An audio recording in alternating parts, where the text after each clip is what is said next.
Hey, this is Greg Berger, and you are listening to the Geekcast Radio Network.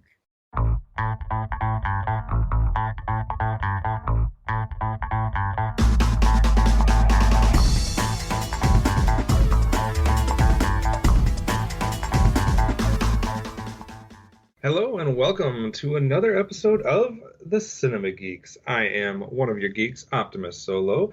Joining me today for a special back from the holiday hiatus record is Hard Candy Mandy. Hello. We're back. We're back. Dinosaur Story. And Movie Revolt Dan. Hello. Hi, underrated movie. So obviously we took a little hiatus as we counted down our top 100 animated characters over the holiday season, but we're back with a set of records that I always look forward to a ton as we kind of reflect back on the year that has been and look ahead at the year that will be. So this is the first of that series, I guess you could call it. So we're going to be doing our 2016 movie awards today. We're going to follow that up next episode, by doing our top 10 films of 2016, and that's going to be kind of how we somewhat close the book on 2016, even though there's a little crossover, I guess, with our episode after that, where we look back at the box office of 2016 and then look ahead and make our overall yearly box office predictions for 2017. That's always a fun record. See how incredibly off we are, or Nostradamus like we are. And then I guess the last in the series, if you want to call it, is when we do our most anticipated films of 2017. So it's all about celebrating the year that has been and then looking ahead to 2017. I always find it enjoyable. I don't know, Amanda, you've had one go at it. What do you think about this set of episodes that's coming up? I think it's always fun, but super hard because I'm like, that was this year? It seems so long ago. Like Deadpool, that was this year? Like, I feel like that was 2 years ago now. I don't know. Maybe it's just because we see so many movies. It's hard to lump them all together and like rationalize that this was 1 year of your life spent in all these movies. That being said, even though we have seen a whole bunch of movies, the other hard part about closing the year out is all the movies that you haven't seen. And I know it's always a game of trying to play catch up for not just us, but all the movie fans out there, especially those that are podcasting and putting together year-end lists. What has that journey been like, Dan, as you've been trying to catch up with 2016 these last couple weeks? It's like digging, it's like putting yourself in a hole and trying to dig yourself out of it, and how that doesn't necessarily work, because it's like, oh, I can watch this movie now, or go see this movie, and then like other like lists start to be released, and like other movies start coming out, and it's like it's impossible. I mean, I know for me, like I try to see what I can, or specifically seek out ones I feel people aren't talking about that are getting a little bit of praise, because some big ones that I've missed are like Moonlight, Arrival, Manchester by the Sea, La La Land, which are like four of the most recognized and appreciated films this year.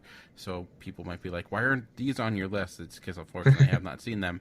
But I think on the flip side of that, it does allow me to maybe talk about some other movies outside of those that aren't necessarily getting that recognition. So it's like, what is that phrase, two in one hand and a dozen in the other, or whatever.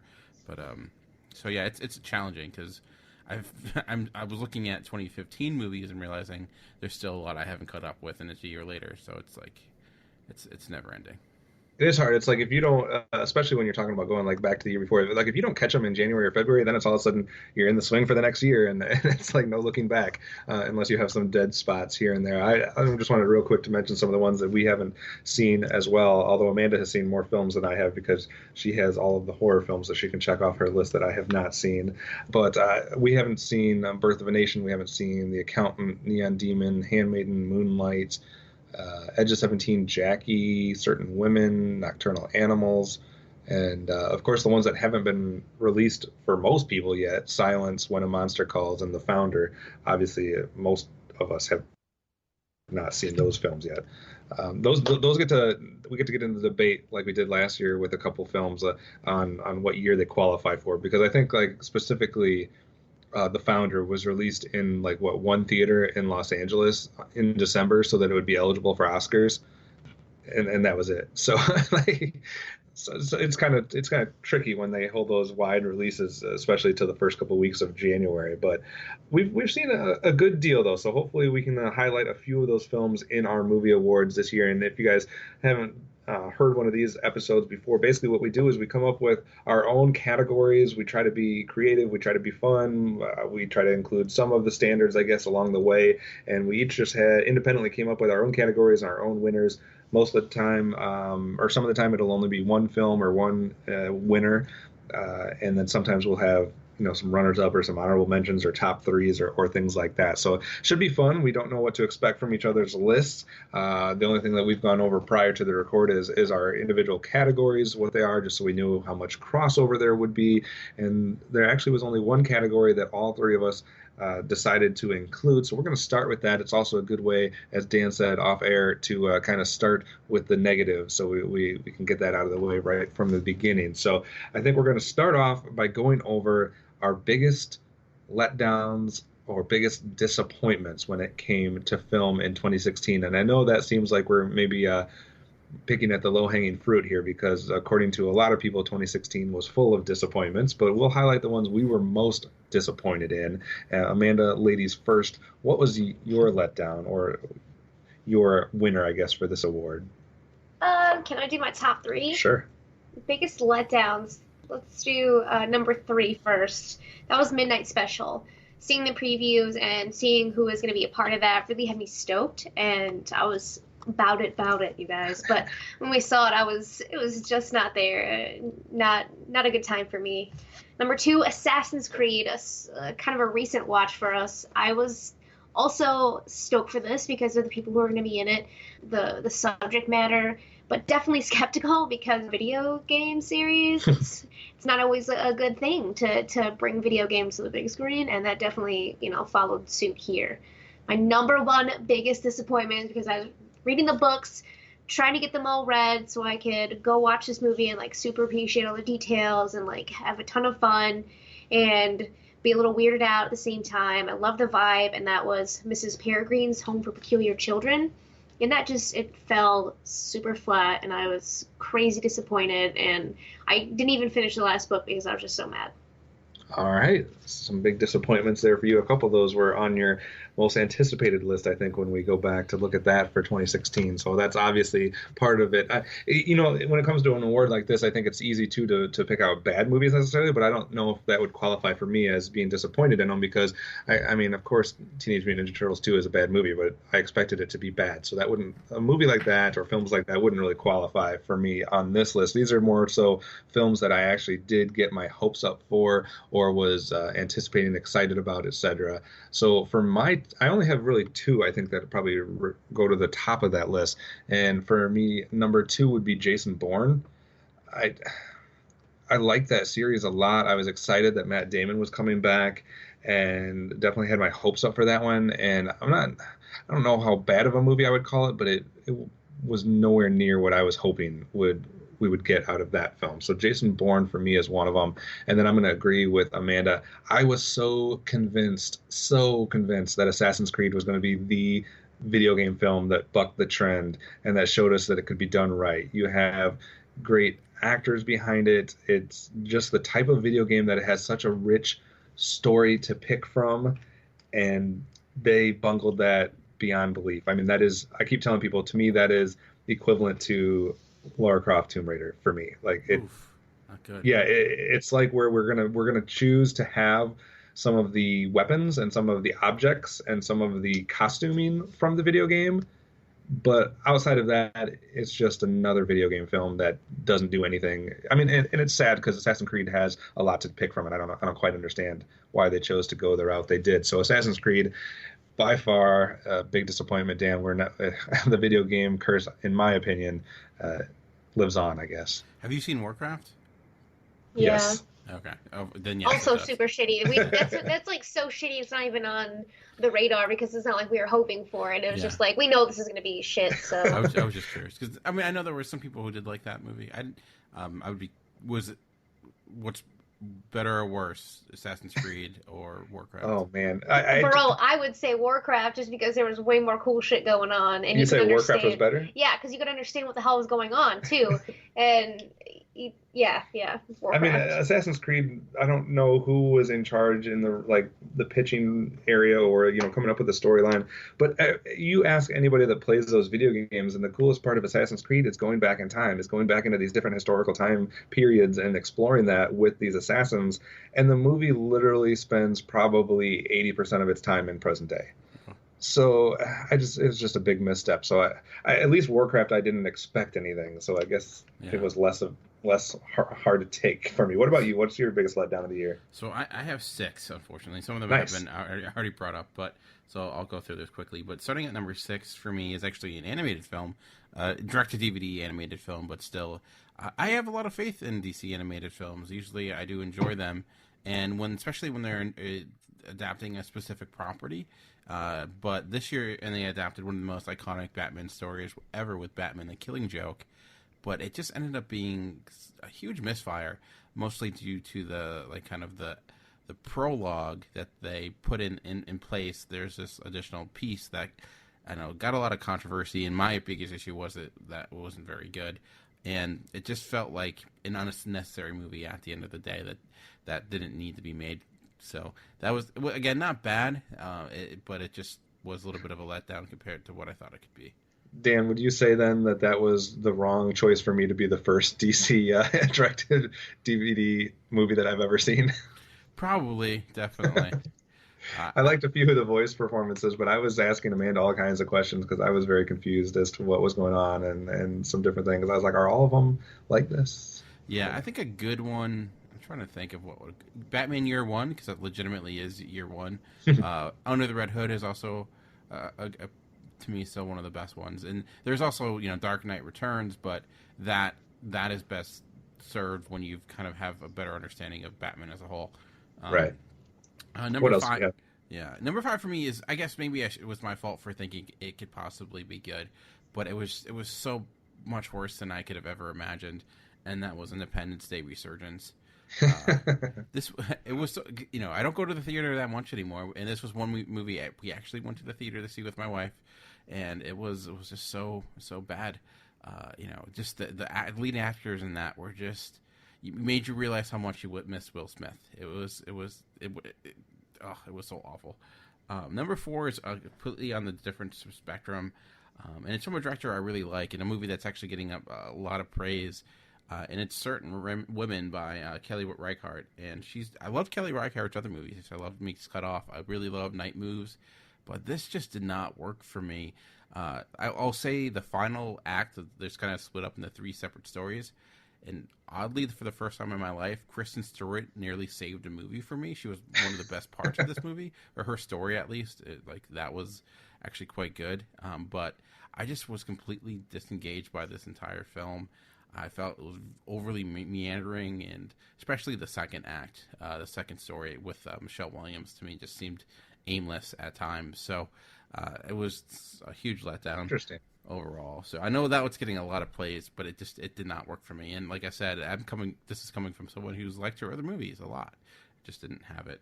Number 3 is a movie that's already been talked about, and that's Midnight Special. Again, I love Jeff Nichols. I love Mud. I love Take Shelter. There's other movies that Jeff Nichols made this year that I was a huge fan of.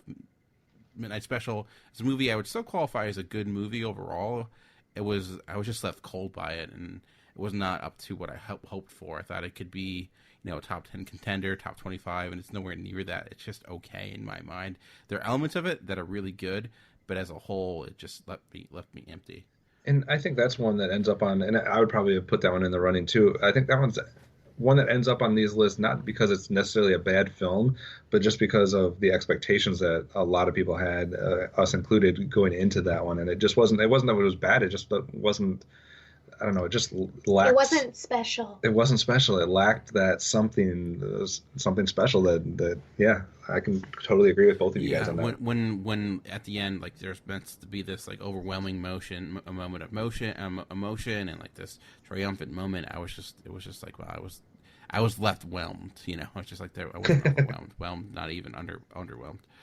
Right. So, but there's, like I said, there's a lot in that movie to like. There's a lot of scenes in that I did enjoy, but it was not what I hoped. Number 2 is a movie I recently caught up with, and I think way back when we were doing one of our preview episodes, I'm like, oh, this is going to be the first time we get a Best Picture Oscar contender, and I was way off, and it's The Birth of a Nation. Again, a movie that it's like I was watching it and like I'm like, this movie should be good. It just wasn't. Like it lacked. There was nothing compelling about it, and I tried not to, but I kept going back to like 12 Years a Slave and how just powerful that movie was, and The Birth of a Nation just was. There was just nothing to it.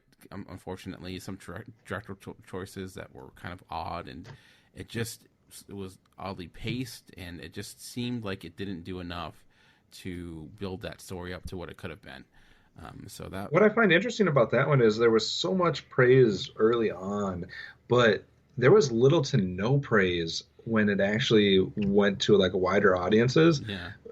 And so I don't understand where. I mean, I haven't seen the film yet, but I'm curious to see where all the praise came from the beginning, because it seems like most people are saying that it's not living up to that. See, this is kind of why I try not to take.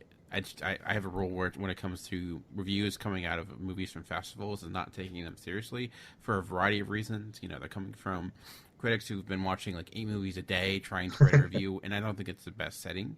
And also, I think at times, especially with Sundance, there's this kind of desire to be the first one to see the next great movie, and that tends to lead things to get overblown at times.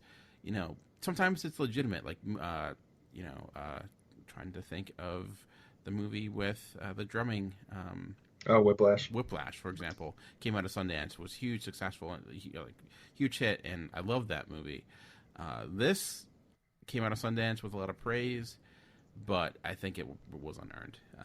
I think there's a lot of other factors that I think went into it, and I think there's a good movie in there. Maybe if it had a stronger director, it could have been really good, because I think that story itself is a very amazing and compelling story, but the movie itself wasn't. And Last for me was actually my most anticipated film of 2016, and again, one that's already been mentioned is Jason Bourne. Not a bad movie. It was just it was okay. Bourne Ultimatum is one of my all-time favorite action films, and Jason Bourne wasn't in my top 5 action films for this year. So I don't know. I don't know what it was. It just didn't. It seemed like it was that quarterback that stays 1 year too long, and it just right. He just doesn't have it. Like, they're trying to recreate something that it was at a special time at a special place, and trying to go back and do it again, and just the magic isn't there. And I think that's what happened to it. Again, I don't think it's an awful movie. It just, considering I love that franchise, I honestly think I can't say it's worse than Bourne Legacy, but it's not nearly as better as I hoped it would be. So yeah, sorry, that was long-winded, but yeah, that's all my disappointments for this year. No, I like it, and I'm in agreement with most of those that I've seen as well. And yeah, it's just some Independence Day.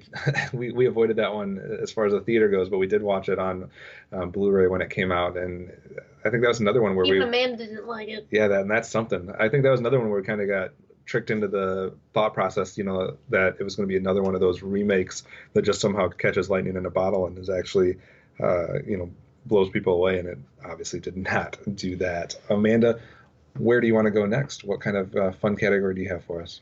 Let's take it into the positive a little bit. Okay. I'm going to do my biggest surprises.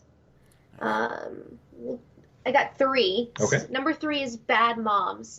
This was like a last minute True Romance wanted to be on their show for it, so I went to the theater at 10 o'clock at night by myself to watch this fucking thing, and I was like, I'm not a mom, I don't know if I'm gonna get it. I like Mila Kunis, and what's her name? For the record, I had no excuse not to go to the theater with her to see this.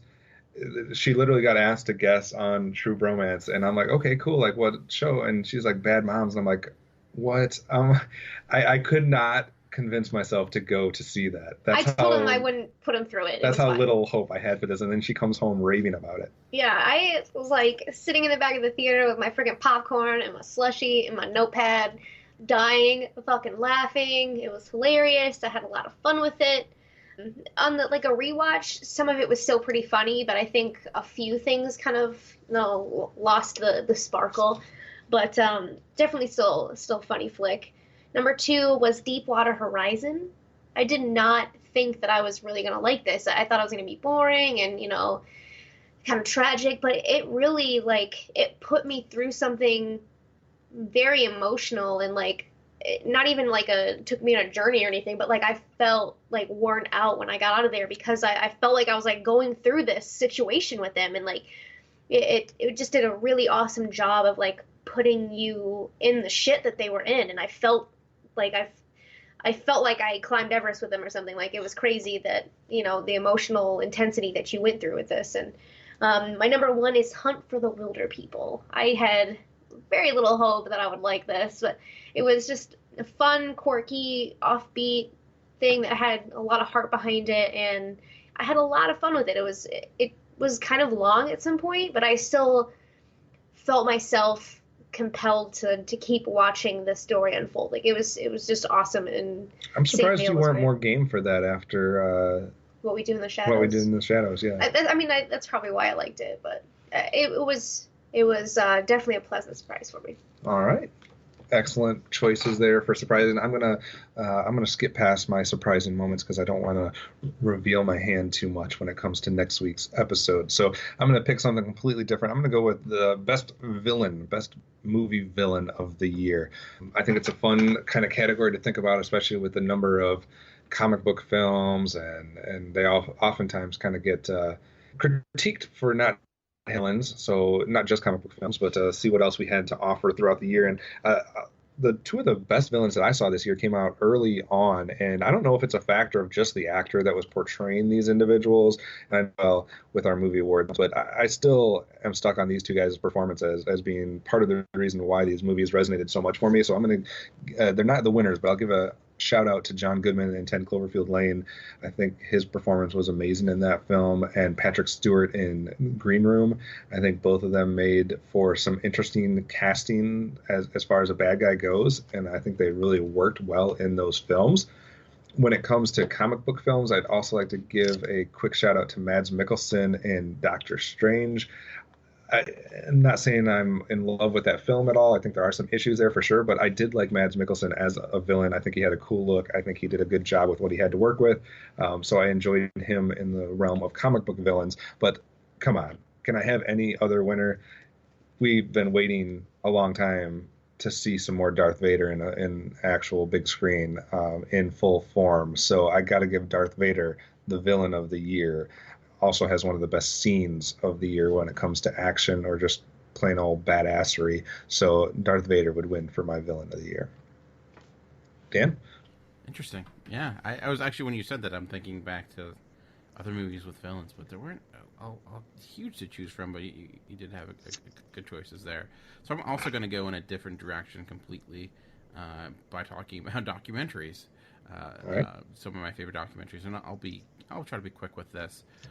Just some ones to mention. I think, again, I'll have 6 here, and starting with 6, I have Man vs. Snake. And when we talked about our favorite films of all time, I talked about how much I love King of Kongs, and this is kind of like the poor man's version of that.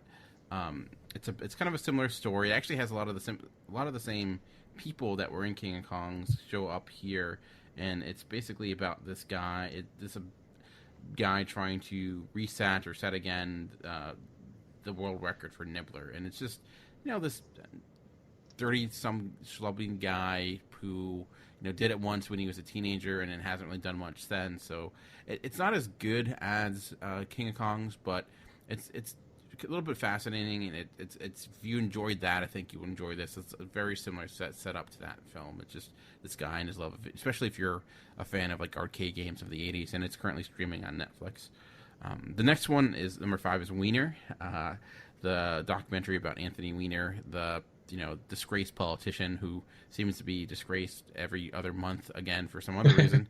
And this documentary kind of covers his attempt to get elected for New York mayor. And it's kind of an insane documentary just by the access it has. And at the front of it, like, as a character for a film, Weiner is pretty fascinating. As a person, he's pretty awful. But it makes for a very hard to watch at times documentary, but one that's really compelling. And if you're at all into kind of the political system, it's fun.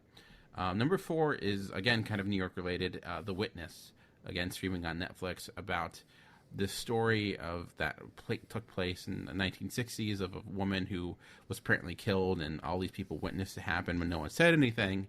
And years, decades later, her now brother is trying to kind of figure out what happened. And it's kind of this fascinating story about, how things are told and how misconceptions of things. And it's really quite good. Number 3 is 13th, again, currently streaming on Netflix, about a very important film, maybe not a greatly made movie, but about kind of race relations in the United States throughout the history of it. Very powerful documentary. Number 2 to me is like a bucket full of tears. It's a Gleason, about a former Saints player, Gleason, who comes down with ALS, and right after he gets ALS or diagnosed with ALS, he has a son, or his wife becomes pregnant, and it's kind of his journey and as a father and the difficulties of it. And what's great about Gleason is how it's very motivational, but it also really shows just how challenging and impossible that situation was, especially for like his wife, who was going through a lot. So it was very like honest. I was actually surprised in how, at times they don't look like the best of people, and I think that's true. And I think that was what made it really feel like more than just kind of a fluff piece. It was a really kind of hard to watch, but in a good way, documentary. My wife was very angry that we watched it on New Year's Day. She's like, I don't want to start my New Year off crying every 5 minutes, because there's always a reason to kind of cry. But it's a very good documentary. And number 1, it could be kind of a cheat because it's technically a TV miniseries, but it's being released, or it's going to be in the running for Oscar for Best Documentary. So if it's good enough for Oscars, it's good enough for me. And it's OJ Made in America. And I didn't think why would we need a 7-hour thing on OJ? But it's so much more than that, and legitimately maybe one of the most important films of the year, and just how it kind of takes that case as a microcosm for pretty much everything that happened before and is happening today. And that's actually currently streaming on Hulu, so I would highly recommend watching that. And I watch all my movies now in pieces, so for me it was just a normal process. So those were my documentary of the year. Nice. Yeah, a lot of those getting some love around the different shows and stuff. Heard a bunch of those names drop, so I'm definitely intrigued to check out the OJ one. Just trying to decide when and how I'll have that time to go for that. So, all right, Amanda, that means we're going to go back to you. What fun category do you have for us next? Might be one of the funnest categories ever. This is the WTF Am I Watching Award. I like it. And I'm going to give it to, there's a number 1 and number 2 here. There's a runner-up. Okay. Number 1 is going to go to Swiss Army Man, because there were so many moments that it was like, what the fuck am I watching? But it was amazing. I'm not even watching it, and I'm still saying, WTF, did I watch? I still have no idea what I saw, but there was so much that was super cool and also disturbing and gross and weird and cool at the same time. My runner-up is going to be Sausage Party. Not as positive on that one. And I think there's, the food orgy scene in particular. I was just like, I can't unsee this, and it's horrific, and it's not even... It was just so over the top, like it wasn't even funny to me. Like, so it was a WTF am I watching in a good way, and then a WTF am I watching in a bad way? Yes. All right, I like it. We should let you create all the categories that we try to do then from the future. All right, so Dan just did documentaries. We had Amanda with her WTF moments. That means I have to come up with something creative. I'm going to go in a completely different direction, and I'm going to put the light and shed some love for voiceovers. So let's talk a little bit about best voice performances. This could be in an animated movie, although there was a couple epic voice performances in non-animated movies as well that might be in the conversation. So for me, just kind of some honorable mentions, I guess, that won't be my winner. I'd give Bill Murray in Jungle Book. I think he made the perfect Baloo. Whether it was talking, singing, or whatever, I just think that was perfect. I guess you could mention Idris Elba in Jungle Book as well for Shere Khan, but then you could also mention him in Finding Dory and Zootopia. So a good year for Idris Elba. I think Mark Rylance and BFG did a pretty good job, even if I didn't totally love the movie. I would have told you if you would have asked me though early on which one I was looking forward to the most. It was definitely looking forward to James Earl Jones finally voicing Darth Vader again. That was a lot of fun to see him do that after so many years, and that he kind of came out of retirement, so to speak, to do that. But if I had to award somebody for best vocal performance of the year, it's actually not going to go to any of the vocal performances from an animated film. Instead, I would give it to Liam Neeson for A Monster Calls, because I think Liam Neeson did amazing. It's fun to watch him do things when it's more of a serious, more of a dramatic take than just a, not that he's not a good action star, etc., but he does a lot with his voice in this film. So my best vocal performance of the year would be Liam Neeson for A Monster Calls. You can tell that it was Liam Neeson, but it still was enough change to his voice that you could. It wasn't like you were watching Taken, but as like with a tree. No, not at all. He definitely morphed his voice into something new that we haven't necessarily heard before. Even it reminded, the closest it came to me was reminding me of his voice work for the Narnia series as Aslan. That was probably the closest that I've seen him do to that voice. So, Dan, what do you have up next? Next, I'm going to have a category where I call movies that are better than they should be. Basically, things that work even though for certain factors they shouldn't. So looking at some of them that I have nominated, one being Sully, which was directed by Clint Eastwood. I just wasn't sure how this could be made into a movie. I mean, it was a great, true life story, but was there much here? And I haven't been hugest fan of a lot of his recent stuff by Clint Eastwood. I thought, this was going to be kind of just run of the mill, but it ended up being pretty well directed. And while not amazing, I thought Tom Hanks performed pretty well, and I just thought that the editing of how they performed the sequence and how they went through it a few times was pretty good. And even the climax, which was legitimately people watching a flight simulator, somehow worked more than it should. Also, Bad Moms I have on here. I thought this was going to be awful. Actually, weirdly, I did a survey thing in a mall one day because I'm that loser, and I had to watch some trailers, and one was Bad Moms, and I commented on how awful it looked, but it ended up being a lot funnier. I think they had basically, I think, got helped out by the fact that it has really talented comedians, and they took what was not that great of material and made it much better than it was. But I think, and also Eddie the Eagle, kind of a schmaltzy sports film about a downhill skier, but it's just so charming that it works. It's so well aware of what it is; it doesn't hide it. But I think of all of the films, the movie that worked, that was much better than it should be, was The Finest Hours. It was a Disney film based on a true story coming out in January. It had everything going against it, but it's really well directed. The action sequences of them going through the storm are done well. I would think it's looking at something like Perfect Storm. It's actually much better than that. Casey Affleck is great. Chris Pine does a great job too of this being the cheapest hero, and it has a little bit of a cheesy moments here and there. It does get Disney-fied, but overall, it just reminds me of a really good family film designed for adults, a type of movie that you would get in the 60s or so, but you don't really get now. So that was, of all the movies, much better than it should have been, and it's now streaming on Netflix. So I would definitely recommend. It's a easy watch that I think you'll enjoy. Yeah, I think we're in agreement with a lot of those films. Amanda, a big fan of Bad Moms, and we were both big fans of Eddie the Eagle. So yeah, definitely something that we weren't expecting to be as good as it turned out. Amanda, you hit us with some WTF moments last time. What are you hitting with us this time? I'm going to take it real sad. All right, so prepare yourself. My top tier jerker films of the year. I've got 4 of them. Nope, I've got 5 of them. Scratch that, 5. I'll just start keeps building the more films you see. I know. I'll start from the bottom. Number 5 is Me Before You. I think that I didn't really expect much of this going into it. Not a big romance movie kind of girl, but I think that the hard choices that were made in this, and how their lives were changed, how they came together, it wasn't too cheesy, and I think that it really worked for me, and definitely had to cry a little bit in this, and was not the ending that I thought it was going to be by any means. Number 4, I've got Pete's Dragon.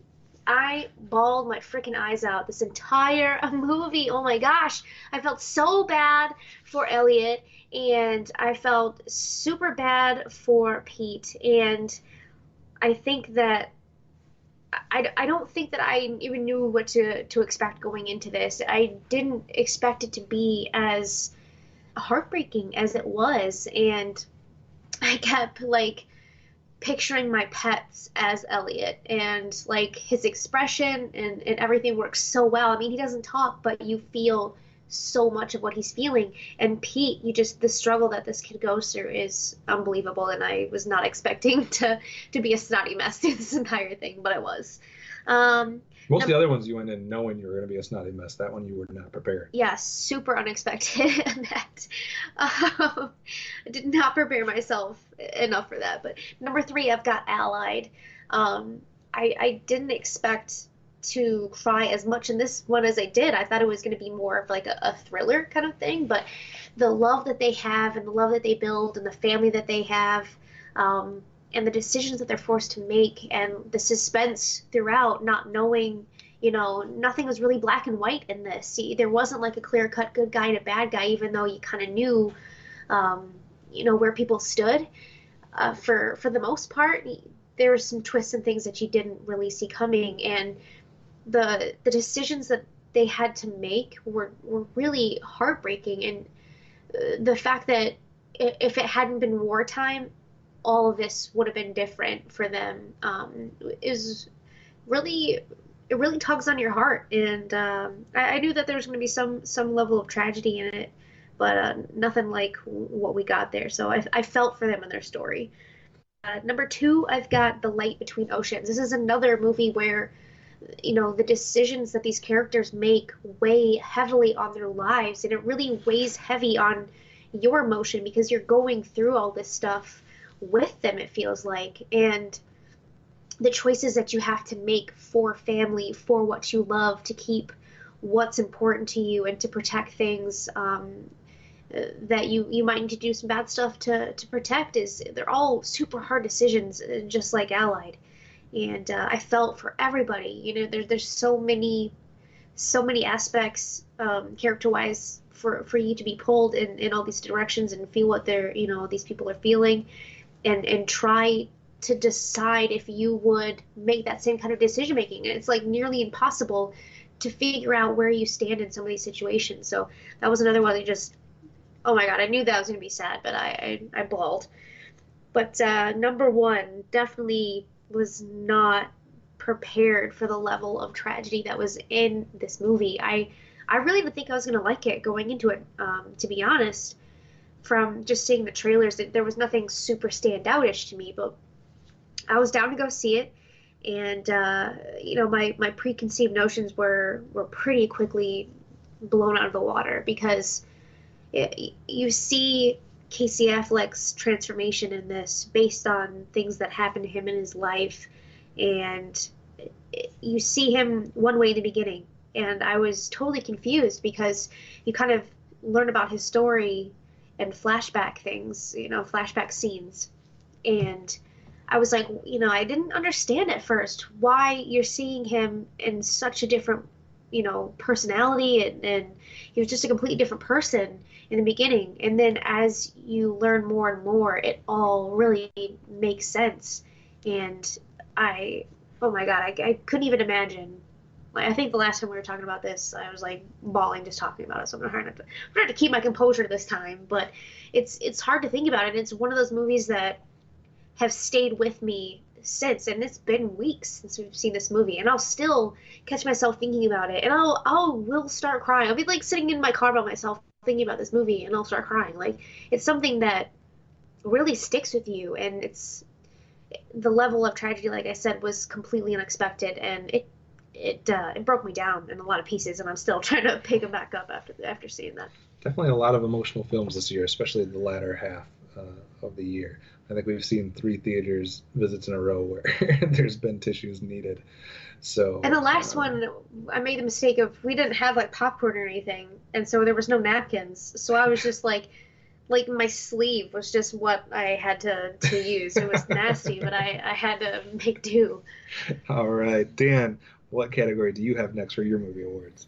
I'm just gonna go with a one-off here, and I'm calling it the movie the movie I'd love to see a TV show of, and mostly because I feel like it has one of the best dads I've seen in movies in a long time, and that's Morris from America, and in large part due to the performance of Craig Robinson. I'm a huge Craig Robinson fan. So, I loved him in The Office. I enjoyed some of he's kind of had a little bit stand up here and there, and I love when he showed up in films. But I think this is by far shows his range a great deal because he has some more. He has his comedic moments, but I think some more dramatic moments as well. But I just love his relationship with his son in this. And one of the key scenes is when he's going over his son's rap, and it's filthy. It has language and everything like that, and he could care less about that. He's more upset by the fact that it's not true and it's not based upon his real life, and he's trying to give all these lessons through that. And so he rides the line of being kind of he doesn't he's not necessarily a screw up dad, which we see a lot. I think he could have easily been that, but I think he's more so he is trusting of his son, and he has some really strong moments too. And I just love their dynamic. I would love to see TV just see more of that. Because I think there's a lot of potential there, and it does kind of have a sitcom setup of the fish out of water scenario. Not that it feels like a TV show; it's still cinematic and it's a good movie. But I really enjoyed what it had, and I would love to see more of it. So. Yeah, I think you're right too. It presents a dad that's not necessarily, like you said, just a screw up dad. He's not necessarily a dumb dad like we get in some. It's just, maybe a little bit absent in some situations, but it's not playing to one of the typical tropes. So I think that would be fun as well. I agree with that one. He's flawed without being awful, I would say. Right. For my next one, just because I guess you made me think of it while you're talking, I'm going to throw one in that I didn't have planned. I'll do the best child performances that I saw this year, because I think there was quite a few good performances from children. Haven't seen all the movies, obviously, but from the ones that I saw, I would give the following nominations. I would give Oaks Fegley from Pete's Dragon. I thought he did a real good job selling what that character was supposed to be, not knowing much about society, etc. Even though I was disappointed with the film overall, I think you got to throw Jaden Lieberher. I'm probably saying his name wrong, the kid from Midnight Special. Even though he's been eligible for that category before, I think he was the same kid that was in St. Vincent. I think you got to give a little bit of credit to, I'm going to say all these names terribly, Ali Cravalho, the voice artist for Moana, in a debut role. I think that was pretty good work. Julian Dennison from Hunt for the Wilder People, I think was pretty fantastic. Then, like Dan, you were talking about Morris from America. I think Marquise Christmas from Morris from America did a great work there. But I'll be a broken record. My winner would go to Lewis McDougall for Monster Calls. I just think he has a wide range of emotions that he has to kind of go through and display in that film, and he doesn't come across as lacking any authenticity. So those would be my best children performances from the year. Amanda, what do you have next? On the topic of performances, I'll kill two birds with one stone here. I'm going to go best male performance, and that's going to Casey Affleck from Manchester by the Sea for previously mentioned reasons. But I just think he did such an amazing job at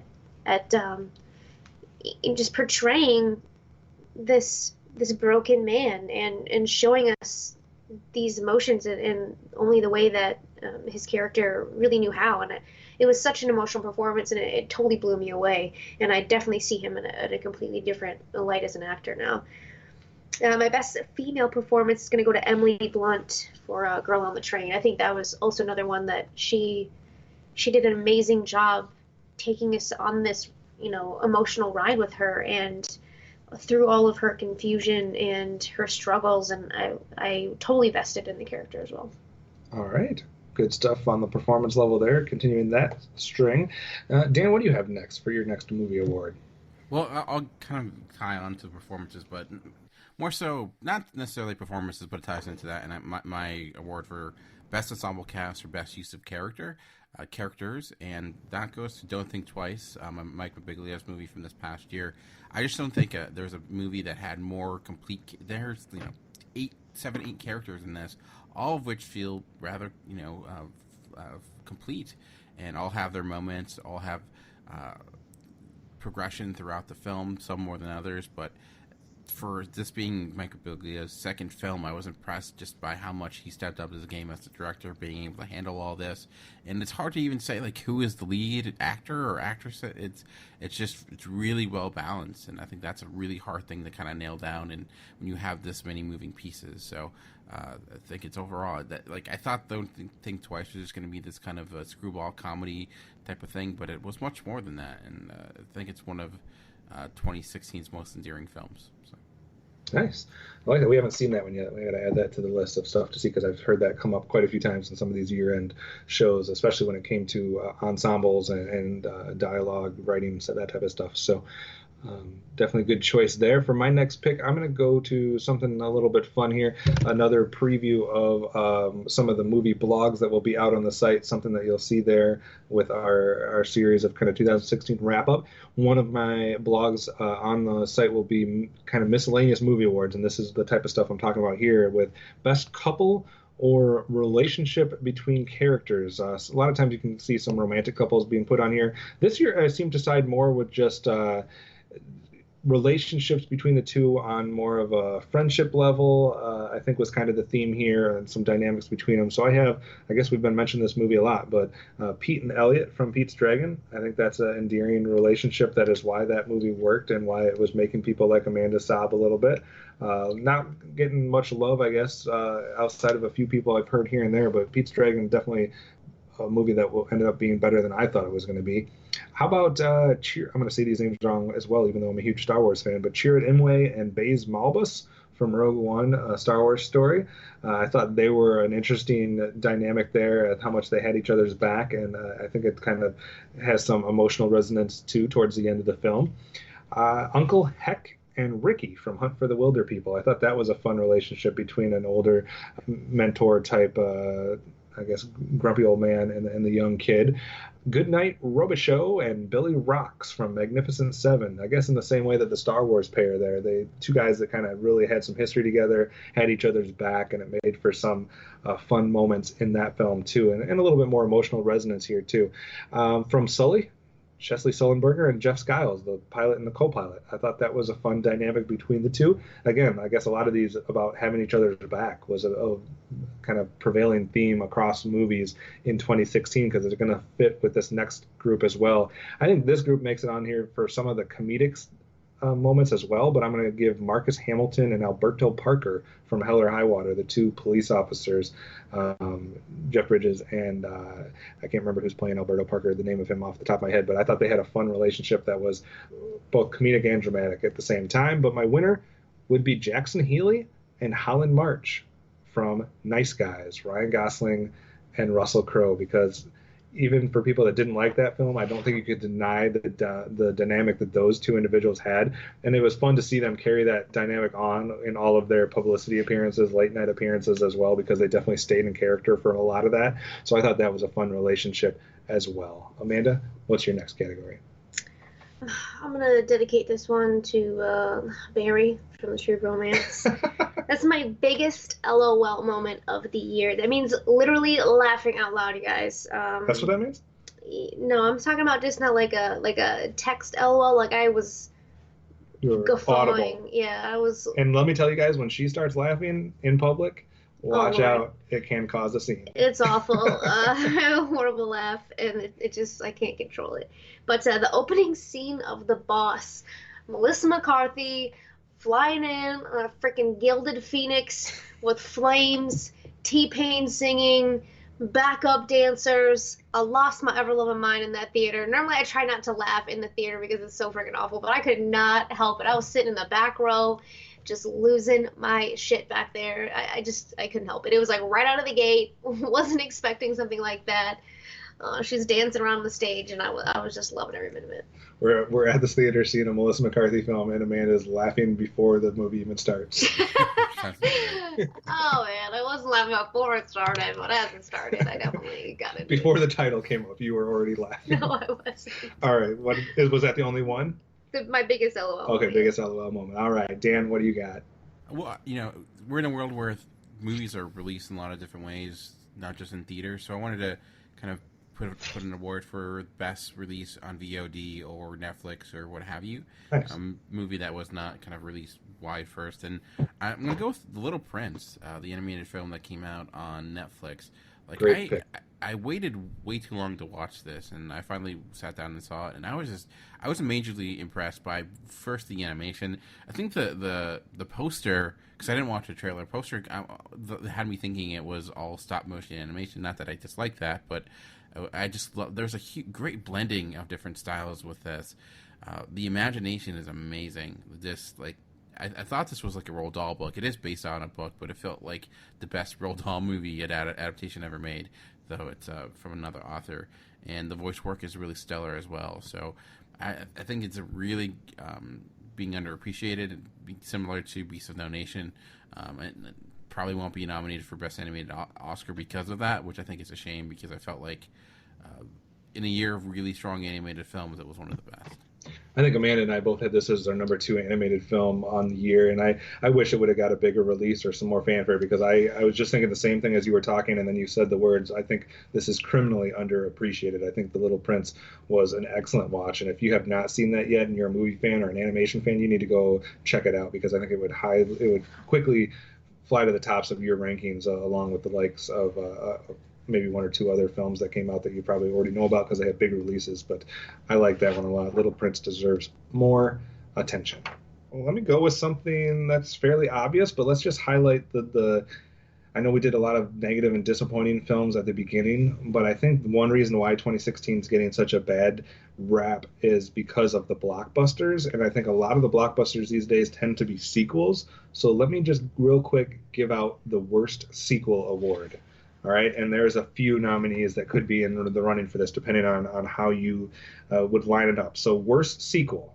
All right, we're not talking about just remakes, reboots. It had to be a sequel. So we're going to go with Inferno. As far as the Da Vinci Code series, we got Blair Witch, the sequel to the original Blair Witch. I thought that film was bad overall. There's a Blair Witch 2 too, right? Yeah, but this is also a sequel. It's a sequel to those because it's carrying on from those characters.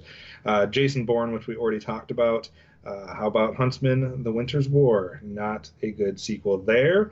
Alice Through the Looking Glass, pretty terrible. I'm sorry, Amanda. Batman versus Superman, I Dawn didn't of like it Justice. either, so shut up. Not a Batman versus Superman. Alice Who Looking I know. I was Glass, moving on to Batman versus Superman. Before I could even comment, you can't bring me into something and then move on before I can say something. I didn't want to upset you. Teenage Mutant Ninja Turtles Out of the Shadows. Terrible. You took a bad movie and had even a worse sequel to me. Allegiant, the Divergent series Allegiant film, that series can just stop before it finishes. But I think the worst sequel, easily, I know we all brought it up in disappointing films probably, but the worst sequel of the year for me is Independence Day Resurgence. That did not deserve to be as bad as it was. So, Amanda, what do you got next? I'm going to do best horror films of the year, top 3 here. Number 3, I'm going to go with The Blair Witch. Did not think that this was going to be good, but I was freaking scared, and I'm really glad that they showed some more of. You actually see the freaking witch this time, and you get to learn a little bit more about what happens in the woods, when you're there, and I think it just ties in a lot, and it adds a lot to what the first one was. Did you even see the first one, Kevin? No, and I'm glad I didn't know. You don't even like any horror, so whatever you say about horror, I don't care. Okay. I don't care. I was scared. I screamed. I jumped. It was legit. Number 2, I've got The Boy. I did not expect much from this, but the twist in this got me. Like, normally in horror movies, it's really easy to see the twist. You can see it coming a mile away. But this one, you go through the whole movie thinking the creepy stuff is just that. It's that kind of creepy stuff, but then the twist happens, and then you find out that creepy stuff isn't exactly the creepy you thought it was. It's a different kind of creepy, and it creeps you out even more. There's a lot of creeping going on here. Yeah, creep. Get my TLC on, but it definitely did the job there. And number 1, I've got 10 Cloverfield Lane. The suspense, the craziness that happens, like the anticipation of something awful about to happen. You know it's going to happen, and it's that that dread feeling that sticks with you the whole movie. I think did an awesome job. All right, so horror takes there. You were one of the few that did not like The Witch. I did not see it, but a lot of people have The Witch very high. The cool shit didn't even happen until the end, and as soon as the stuff started happening, then it just cut off. And if it would have just kept going a little bit more and showed me some of the actual cool stuff, I would have been on board. But I don't know. It was. All right, I'll have to see that eventually to see what the hubbub is about it, because a lot of people praising it. So, but interesting picks there from the horror films. All right, Dan, what else do you got on your list? What else do I got? I'm gonna go with not necessarily best script, because I feel like if I say best script, I'd be lying because I'm not actually reading the script, but I am hearing dialogue, so I'm gonna go with the movie with that I thought had some of the best dialogue. And I love great dialogue. Like, big reason I love Aaron Sorkin, because he has such amazing back and forth. And I think the closest thing that came to that this year was movie Indignation, which stars Logan Lerman as during the Korean War, and he goes off to college basically, and he's this atheist living in a very Christian world and going to. He's a Jewish atheist. Jewish atheist. True, Jewish atheist, and. The big reason why for the dialogue is that he has these meetings with the dean of the college, and they have these kind of long diatribes, basically back and forth about different issues, and I just loved it. And the movie itself has maybe some problems, but those moments really worked for me in large part because of the writing and because of Logan Lerman, who I think is really growing into a great actor. He's been in a lot of really good things, and this was maybe his best performance. So because of that, I gave it my best dialogue award. All right, I like it. Percy Jackson. That would not be one of his best performances. I like those movies. All right, another blog that we'll be putting out on the website is Best of Movie Moments. So to give you an example of what kind of stuff we're talking about there, one thing I have from that blog that I'll reveal here is our most ridiculous movie moments. So there is a few of these. So I will let you guys know that there's more than a couple here. We're going to take some time and go through the ridiculousness of 2016. The first one that I have is the complete ending / CGI climax to Suicide Squad with the Enchantress and her brother. I just thought that was laughable, and those two characters did a lot to hurt that film overall. I think the film could have been better overall if they would have found something different to do with those two characters. Even though I love 10 Cloverfield Lane, I think the Molotov cocktail that she concocts at the end to combat what's going on is borderline ridiculous as far as her ability to pull that move off. Again, another film that I like, Magnificent Seven, and I'm not saying it's ridiculous in a bad way, but I would still title it ridiculous, and that is the entrance for Vincent D'Onofrio's character. I lost my mind when he came on screen. I was not prepared for his voice or his actions, and I think it worked for me, but it still would be deemed ridiculous.